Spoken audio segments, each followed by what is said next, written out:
Hello friend, welcome to my channel Savita Tomar. आज की कहानी का नाम है जैसी करनी वैसी भरनी। सेठ रामधन बाजीपुर में रहने वाले अपने कस्बे के माने हुए धनी लोगों में से एक थे। कस्बे के हर दीन दुखी की सहायता करना सेठ रामधन अपना कर्तव्य समझते थे। यही कारण था कि कस्बे का हर छोटा बड़ा प्राणी उनका सम्मान करता था। परंतु भाग्य विधाता ने जो लिखा है उसे कोई टाल नहीं सकता।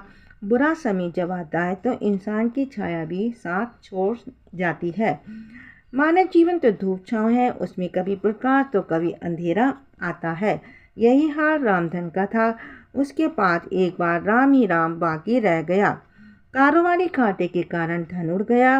रातों रात भी धनी से निर्धन हो गया। जिस घर में खुशियां ही खुशियां नाचती थीं, उस घर में उदासी छा गई। संकट के समय तो अपने भी दूर भागने लगते हैं। रामधन बेचारा क्या करता, धन पास था नहीं। लेने वाले घर पर आ रहे थे और देने वालों ने आंख मिलाना भी बंद कर दिया था। इस दुख के समय में उनके लिए उनकी धर्मपत्नी राधा का ही साथ रह गया था। उसने जब अपने पति को इस प्रकार उदास और चिंता में डूबे देखा तो भी उन्हें हौसला देती बोली, आप दिल छोटा ना करो स्वामी, ये माया तो आती जाती रहती है। आज यदि धन चला गया तो क्या हुआ, हिम्मत से काम लोगे तो ये धन आप फिर कमा लेंगे। राधा, नया काम शुरू करने के लिए भी धन की ज़रूरत है, जो हमारे पास है नहीं। बिना धन के तो कुछ नहीं हो सकता। तो क्या चिंता है, लो ये मेरे गले का हार गिरधारी लाल जौहरी के यहाँ गिरवी रखाओ। जो धन मिले उससे नया कारोबार शुरू करें, लेकिन नया कारोबार यहाँ नहीं बल्कि किसी बड़े शहर में जाकर शुरू करें। अपनी पत्नी की बात सुनते ही रामधन को जैसे जोश आ गया। उसने अपनी पत्नी को प्यार से देखकर कहा, राधा तुम तो साक्षात देवी का रूप हो। आज के युग में तुम्हारी जैसी पत्नियां कहाँ मिलती हैं। आप मेरे भगवान हैं और मैं आपकी पुजारी हूँ। मैंने जो कुछ भी किया है अपने प्रभु के लिए किया है। जाओ, देर ना करो, इस हार को देकर कुछ पैसा ले आओ। हम कल सुबह होते ही बड़े शहर की ओर चल देंगे। रामधन उसी समय सोने का वे कीमती हार लेकर गिरधारी लाल जौहरी के पास गया तो उसने अपनी पाखी नज़रों से उस हार को देखते हुए समझ लिया कि ये बहुत कीमती है। उसने उसे आधे दामों में गिरवी रखने की शर्त रखी और साथ ही कहा कि यदि 1 वर्ष के अंदर इसे नहीं छुड़वाओगे तो आपका यह हार जब्त हो जाएगा। गिरधारी लाल की बात मानने के सिवा रामधन के पास कोई ना चारा था। जो रुपया उसने दिया उसे माथे से लगाया। दुखी मन से उसने दूसरी सुबह अपना घर छोड़ दिया और पास ही के एक बड़े शहर में जाकर रहना शुरू कर दिया।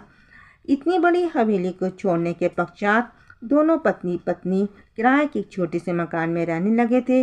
नए शहर में धंधा जमाना कोई सरल काम नहीं था, मगर रामधन बहुत परिश्रमी आदमी था।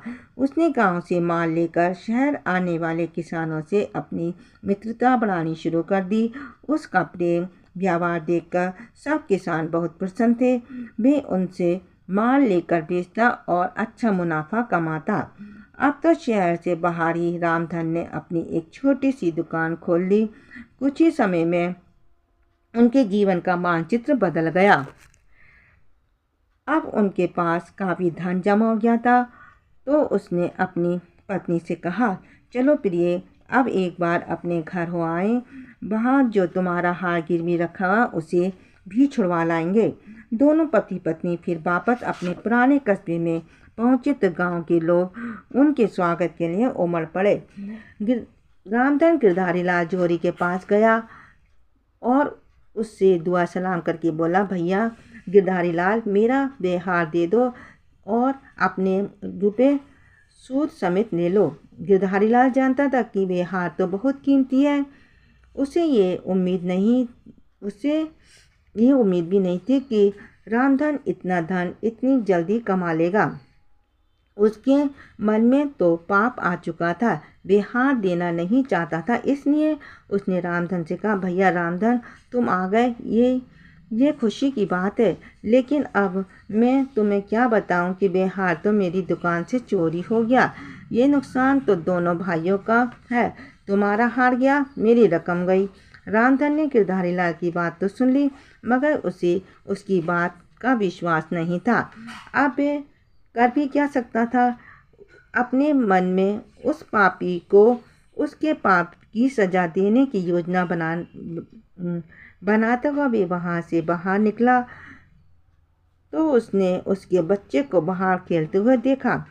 छोटे बच्चे को बड़े प्यार से उसने अपनी गोद में उठा लिया और घर लाकर अपनी हवेली के तहखाने में बंद कर दिया। गिरधारी लाल ने जब शाम होने पर अपने बेटे को घर में ना देखा तो बहुत चिंतित हुआ। उसने अपने नौकरों से पूछताछ शुरू की तो एक नौकर ने उसे बताया कि आपके बेटे को रामधन उठा ले जा रहा था।